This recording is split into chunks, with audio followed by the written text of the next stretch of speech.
All right, guys, we are 5 days or going on day 5 of the challenge. Everybody seems to be doing pretty good, which is awesome. But I've been hearing a lot of people talk about headaches, possible sugar cravings. You know, people are like, oh, I just want a cookie so bad, this is all common. Our body is going through with withdrawals is what it comes down to. If you're a soda drinker and you've cut out soda, there's a sugar and caffeine thing there that your body is looking for. If you're used to processed foods, your body's highly addicted to those as well. So there may be a little withdrawal there as well. And then I'm going to talk a little bit about hydration today and the importance of salt. Believe it or not, salt is crucial when it comes to us, especially when we start losing a little bit of weight or cleaning up our diet. So with that being said, salt is absolutely the number one mineral in our body. We need magnesium, we need potassium, we need a handful of other micro minerals and stuff like that. But salt is crucial. Now, salt has been demonized. It has a bad rep. We're afraid it's going to bloat us up. We're afraid it's going to mess with our blood pressure. And it does. From a sodium chloride standpoint, which is table salt, all right, the traditional like Morton's table salt that you guys get, it's super cheap, pure white. That is sodium chloride. That is not salt. That is a chemical made to be the same structure as salt. So that's why it messes with our blood pressure. It dehydrates us. It'll bloat you up and swell you up. This is the same thing that is in processed foods, okay? This is why processed foods are so terrible, besides other things that they chemically do to process it. But typically the main ingredient in the processing is sodium chloride, which is why I'm so crucial on the electrolytes that I pick. Because sodium is something that we need. Well, all these companies like Liquid IV and even Element, which is a brand I used to really like because I like the numbers on them of how much sodium they had. I turn it around, it's sodium chloride on it. So those are things we're trying to avoid, but we need decent, large amounts of salt in the system. You shouldn't be afraid to salt your food. I actually don't get enough within my food, and I salt my food. I actually drink it. Which is part of electrolytes, technically. So with that being said, I'm going to break down some salts, ones you want to avoid, ones you can get, and what I recommend. It will help with headaches. It will help with hunger cravings. A lot of times if you can sit there and you're extra hungry or you've got a minor headache you're sitting there feeling, you can take a big pinch of salt, throw it underneath your tongue, or just wash it down with some water real quick.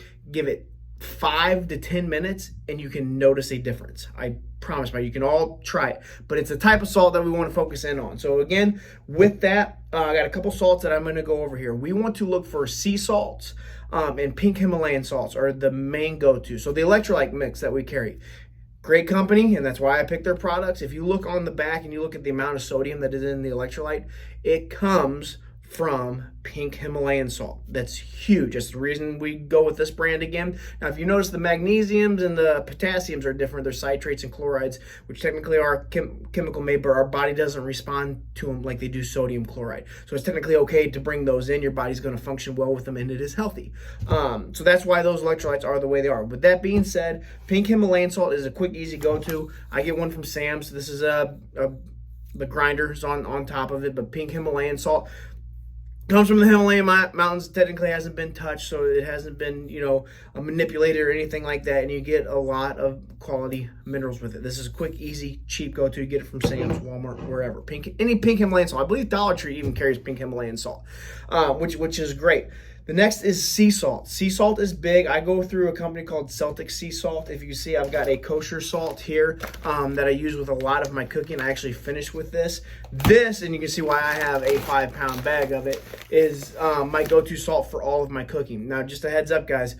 This salt is potent. It's dense. It's mineral dense. So you're going to taste the difference when you have this compared to your traditional table salt. So you don't need as much of it. And again, you're getting more minerals out of it.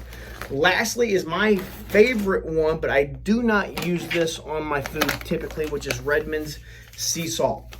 I actually drink this one. So in the morning, that 14 to 16 ounces that I recommend you drink in the morning, I do our electrolytes. I put our electrolytes in it, and then I add 1/4 teaspoon of this to my electrolytes. I'm busy. I sweat quite a bit. I work out often, so I feel like I need a little bit more. You may too, especially if you're getting those headaches. This is the one to go to. Now, this comes from like an ancient seabed that hasn't been touched in supposedly thousands of years, but it's a dried up old seabed from a long time ago. So it hasn't been polluted like our typical ocean has, so there's technical plastics that can be in poor grade sea salts. This doesn't have that. The mineral profile is amazing on this. The only problem is it is a touch gritty because the minerals are so dense. So you can sprinkle it over your food. It's great, tastes wonderful, but every once in a while I get this weird little like crunch, almost like you're eating a rock, and I can't stand that. So that's why I drink this one and use the other salts for my diet. I'll put a link to it. This is super cheap. Again, this will last me a year, just because of the amount that I take. The other ones, we go through a 5-pound bag of the salt probably about every 6 months. We do it on our steaks, our burgers, our chicken, all that good stuff. Pink Himalayan salt I just use because it's easier and it's accessible kind of whenever. But those are salts. That's the best way to use them, guys. If you're dealing with those headaches, dealing with those hunger issues, try adding additional quality salts into your diet. Lick your hand with it, throw it in your mouth, drink it, whatever it takes. But I guarantee you notice the difference. You won't swell up. This doesn't affect blood pressure. And again, it is an absolute game changer when we are going through those somewhat of withdrawals. Okay, hope this helps. Let me know if you've got to use it, if you like it, if you notice the difference, and just share with me what you guys think.